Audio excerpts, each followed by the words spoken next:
so let's go. All right. Hello. Let's talk today about sandwiching a quilt. The definition of a quilt is 3 layers: a top, a layer of batting in the middle, and a bottom. It ain't a quilt until it's quilted, if I may quote that. So let's talk today about layering the top, the backing, and the filler. I have done this already. This is a small piece that I'm finishing, so it's fine on this table. If you have a large quilt, obviously it's going to hang over the edges, and that's okay, because you can start putting it together here, and then you can move it around after you have done sections of it. You could work on the floor, but that's awfully hard on your back, so it really makes sense to just do sections and then move it as you need to. So this is all put together. Again, back, batting, and top. And notice that my backing and the batting are wider by about 1 inch all the way around. Not tidy, messy, but extra. We trim that off later. This is just for ease in handling and being sure that there is plenty of backing and batting to go in the quilt. We'll trim it when we get to binding. But today is about sandwiching the quilt. So let's say we've got all 3 layers together, and I'm going to machine quilt this, so I'm going to use safety pins. And I've got a bunch of pins here. Notice that they are all open. After I use them, I put them back. I leave them open because we're not going to have to open each one each time. So just open them, use them, and then put them back open, and they're ready to go again. So I will start somewhere here. I'm using a fairly small, I don't like the great big pins because they leave too big a hole in the quilt.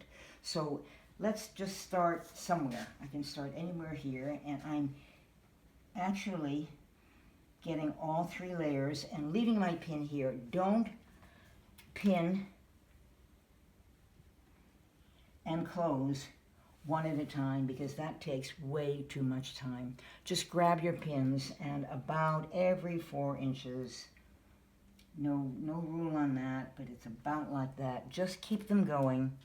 Notice they're open, so they're very easy for me to grab and use. About 4 inches apart, and they're all in the same direction. And you see why in just a minute. Here's another one. I'm just doing a handful here. But I would basically do an area about that big with all the pins facing in the same direction and all the pins open until I need to move to another area. So I will do maybe this much.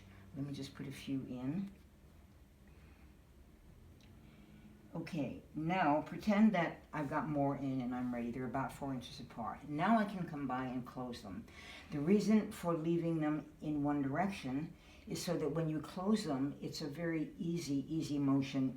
You don't have to fuss with each one. And you're going to use a tool of some kind. This is something that I bought. It's a little screw top. You could use a grapefruit spoon. You could use, you can set a screw into a dowel and use it. Just something so that when you come to set your pins, you grab the pointed end and just lift, and that very quickly and very easily closes the pin. Don't try to do it with your fingers because you're just going to wreck your nails. This helps you lift every point, and it goes very quickly.